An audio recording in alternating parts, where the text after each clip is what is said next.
Hello everyone. Welcome to the Gluten-Free Italian. I am Deborah Sermonaro and I am cooking gluten-free for you, Italian style. So last week the last time I was on, which is actually more than a week ago, I talked about gluten-free bread and making gluten-free bread this year. So here we are, January 2nd, and I took a stab at it. Yesterday, and I gotta tell you, this is what came out of it. Okay, obviously not the best looking bread, but I have to say, hey Nancy, I have to say that it actually tastes good on the inside.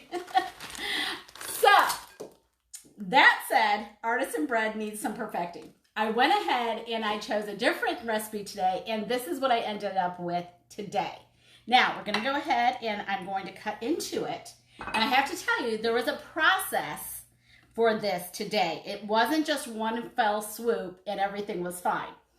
What happened was I went ahead and I followed a recipe that had actually oil in it, a little bit of sugar, using yeast, and a little bit of salt. And then I mixed my different flours. I used tapioca flour, oat flour, and a little bit of coconut flour, just like a fourth of a cup or half a cup of coconut flour. So I came up with this. Now, it started to rise. I went away for a few hours, had to go work, check on my horse, and it just stopped. That was it. It was only getting to a certain amount. So I looked at it and I grabbed it. I'm like, oh, it's so dry. So I'm like, okay, I've got to do something to make this rise more. So, called my son out. I had my hands full of dough at this point. Called my son out to the kitchen and said, Gabe, I need you to get the baking powder down, and I need you to put a fourth of a teaspoon level of baking powder into this dough. And I added some more water. Put it in there, and then I put it in my, my bread dish, and it rose. I put some saran over it. The saran stuck, even though I put oil on it, so I'm gonna have to put a little more oil next time. And then I took it off and put it in the oven. But it got to this point. Now, once it was in the oven, I was coming up with the same look as this one. No, not so good. No bueno on this one. So I took some butter and I rubbed it on the top of it, and it came out with this beautiful golden brown. So I will be doing an episode with the bread, the gluten-free bread. But for today, we're actually going to be making rapini. And the rapini is actually a delicious recipe that I made a few months ago with my mom.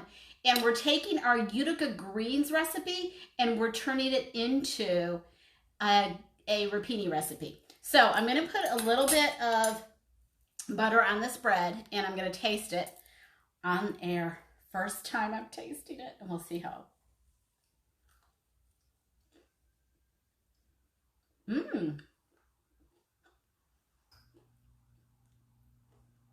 Because of the sugar, it has a really nice flavor. Light, and yet a little dense too. So it's really good. Now what I want to do is I want to figure out how to make it rise more so that it has more of the fluffiness and lightness of our usual bread that we're used to. Okay, so that was the second attempt at gluten-free bread. We're getting there. Now, today, what we're going to be doing, like I said, is making rapini. So rapini comes in bunches in the grocery store. You can get them at Publix, you can get them at Sprouts, I'm sure, any of the local grocery stores. So I had a bunch. I took a cup of it. Actually, it was almost 2 cups, and I already made a little batch. We'll see in a few minutes. But this is what rapini looks like. And it has some broccoli, like florets on it. That is called rapini. And what we're going to do is we're going to trim off. You have to rinse it really well. So I separated it out, and I had a colander, and I just rinsed it out really well. And I separated all of the leaves out, all of the stems. Now we're going to cut this. Now it's really important to cut most of the stem off because the stems make your rapini bitter, and we don't want bitter rapini. Nothing worse than bitter rapini. So this is what you end up with, basically the leaves and the florets. So we're going to go ahead and I'm going to put that right there for a minute. And I'm going to move these stems over here and out of our way. And then it's a really simple recipe. All you need for it is gluten-free seasoned breadcrumbs. You put a little more seasoning in it if you want. Parmesan cheese. You can use a store-bought Kraft Parmesan cheese if you want to. That's fine. Our peppers, which are our little peppers that you buy from the specialty stores or specialty aisle. I like this one. This is a marinated pepper, and I'll show you what they look like so that you can see. But they come in little, they're the little cherry peppers, basically, that are marinated. And this is what they look like. I got this from Mazzaro's, which is one of my favorite little Italian markets here in St. Petersburg. You'll need some garlic. You will need olive oil, and I'm using olive oil from my favorite olive oil company, which is Kalamazoo, the best olive oil company in the area, possibly anywhere. A little bit of salt, kosher salt. I like using kosher salt. Oh, and by the way, the bread recipe called for kosher salt as well. And that's it. And then we're going to mix all of these things together. But first, what we have to do is saute the rapini. So I'm going to go ahead and I'm going to start by taking our garlic. Now, because we're going to measure out the rapini, but I'm going to say the rapini is probably about 4 cups. So I'm going to use 2 nice sized cloves, larger cloves of garlic. Now I like to easily get the skin off, so I always smash it down to rip the skin off. And then it comes off really easy. Do the same thing with this one. Put that to the side.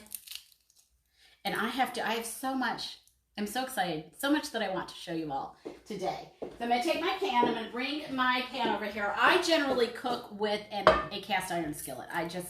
It's easier to me, and it conducts the heat really well. Now, there's other types of skillets to use. That's really up to you. The reason I use a cast iron skillet is it conducts the heat, so it spreads the heat. The other one that you can use that is a really good one to use is anything with copper. Copper skillets. I also have my copper pans. Love those as well. So what I'm going to do is I'm going to go ahead and I'm going to mince my garlic. So I'm going to put it in my garlic mincer and I'm going to just mince it here into the frying pan. Easy peasy.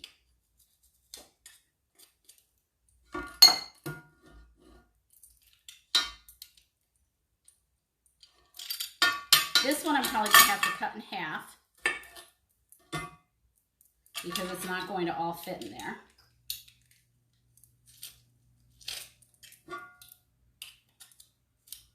And remember, that's 2 cloves of garlic for what's probably about 4 cups of rapini.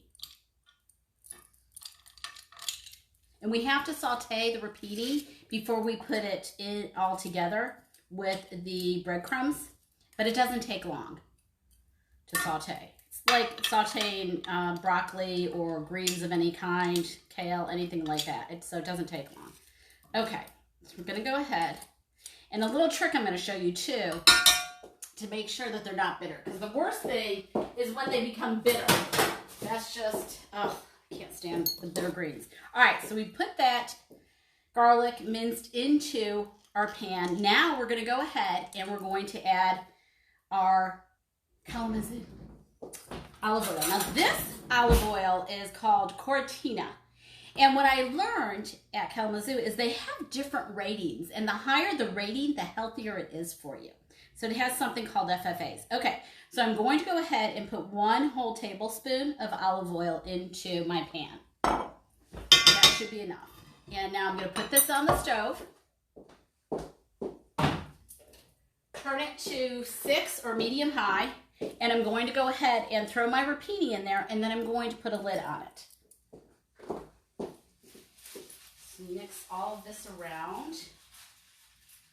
Because like I said, I'm looking at it, that's definitely 4 solid cups of rapini. If you were doing just 2 cups of rapini, you could use 1 large garlic clove.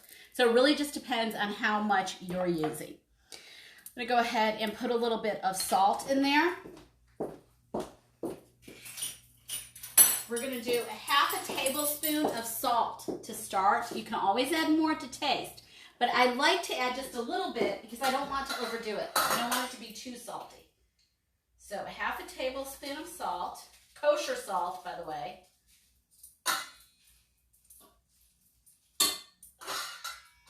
Okay, we're gonna let that go right there. Now, while that is rendering and heating up, let's talk a little bit about 2022. So this year, bread is on the recipe list and gluten-free pasta.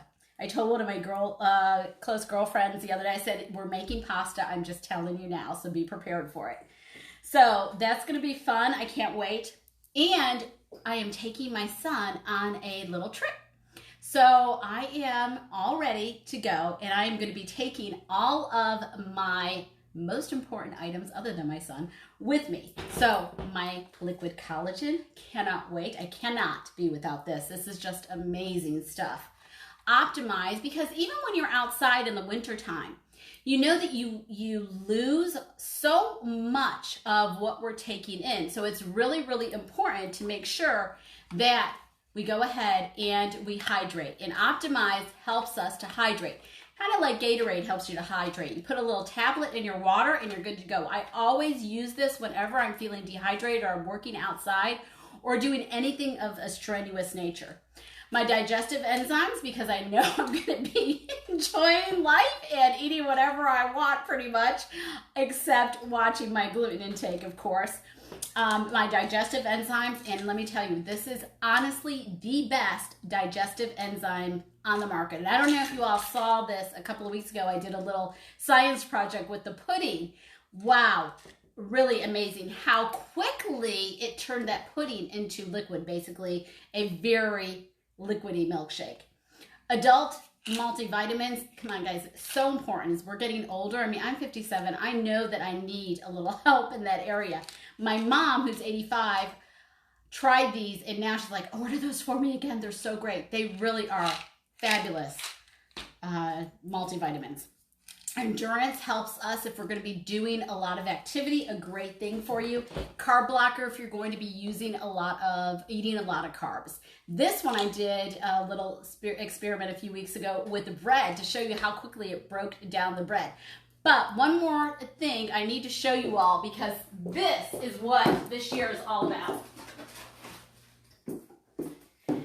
You know, people have their black books, right? And they have their black books. I got a black book and a red book. So the last time I was at my mom's and dad's for Christmas, I said to my mom, listen, Mom, I really need our little family black book, the book of recipes. So this is the book of my family's Italian recipes. Absolutely, positively amazing recipes. Hey, Ev, I'm going to be seeing my cousin Evelyn, and I can't wait. But she knows of some of these recipes, and they are fantastic. And you know what's so cool? Look at how old some of these pages are. Handwritten recipes by my mom and my grandmothers. Just amazing. My grandmother, Sermonaro, who was right from Italy. Just great recipes. We're going to be going through this cookbook. Now, obviously, I'm not going to probably cook every recipe that we have in here, but the recipe book that I'm going to be offering, you guys will be able to purchase if you'd like. Here's another one. This is an addition. And look, it even shows how, with the diagram, we're making certain cookies. This is our cinnamon crescent cookie that I made for Christmas time. So we're just going to be going through this and just having a whole lot of fun. And if there's a particular recipe that you all would like to see and would like to see me make gluten-free, please let me know. I would be happy to go ahead and change that from a regular full of gluten recipe to a gluten-free option. That's what we're going to be doing with all of these amazing Italian recipes that we have in here, including my grandmother's pizza dough recipe. So we have a lot on the agenda for 2022, and I cannot wait. Let's see how our greens are doing. going to raise that a little bit just to quicken up the process. And they are really rendering nicely.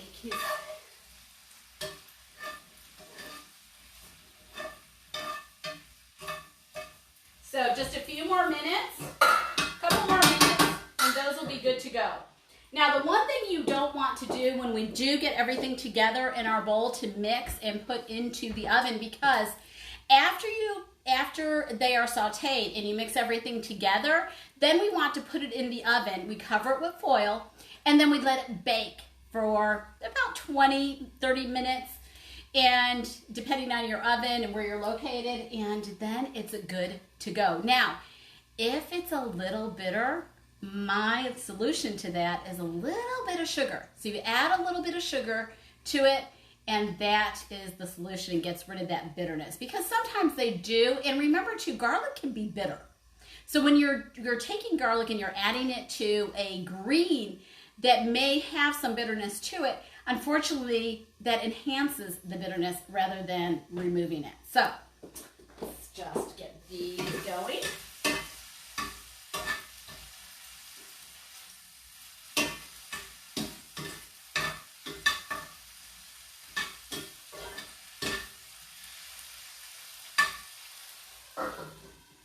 Okay, so believe it or not, those are just about ready to go into our bowl, and we're going to mix everything together. And I just want to say hi again to everybody, and thank you for joining me today with this little pop-up gluten-free Italian episode.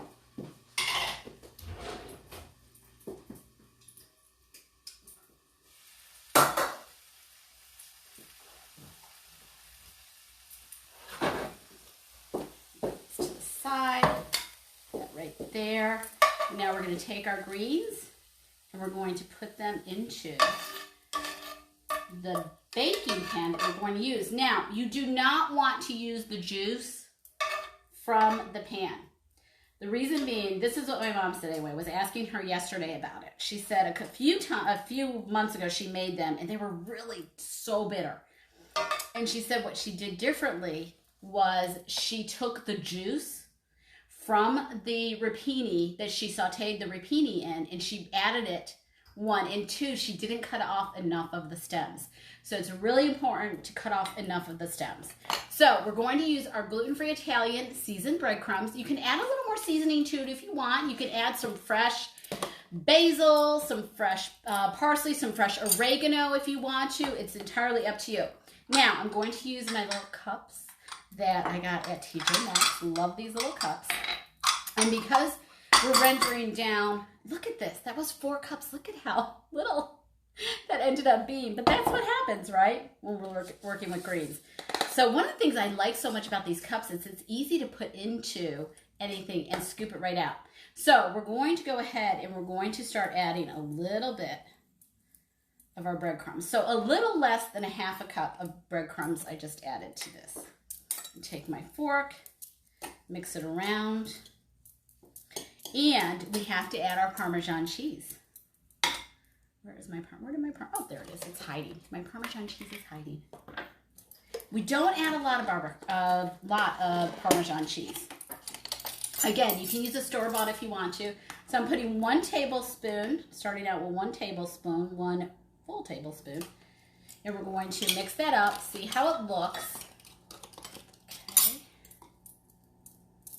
And we definitely, I'm getting food on myself, we definitely need to add another tablespoon. So the last one I made, I just added 1 tablespoon of Parmesan cheese to it, but that was just 2 cups. So definitely 2 tablespoons of Parmesan cheese.